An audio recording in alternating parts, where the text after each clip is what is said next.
Welcome to the Slop Farm. Enjoy the video. You need admin access.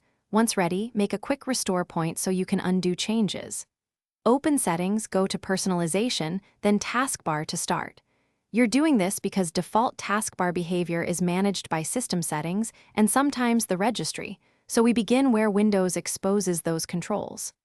Once in Taskbar Settings, locate Auto Hide, Taskbar Alignment, and Overflow options. Make sure to keep File Explorer closed while you change visibility options to prevent cached UI from blocking updates.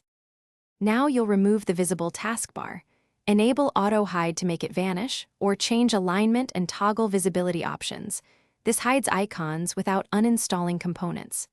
If you're on multiple monitors, turn off Show Taskbar on all displays so only one screen hides. For deeper removal, press Ctrl+Shift+S, end Explorer, then restart it.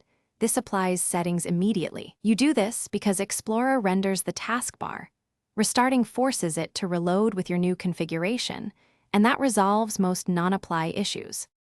If settings won't fully remove the taskbar, carefully edit the registry. Export hkcu/software/Microsoft/Windows/current version/Explorer/stuckrex3, then modify the appropriate binary value to hide the bar. This is advanced because a wrong byte breaks layout. Once edited, restart Explorer or reboot to apply. Make sure to test small changes first.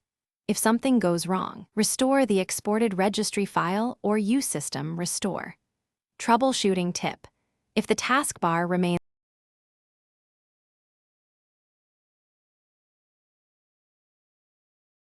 Thanks for watching. Consider subscribing if we helped you today.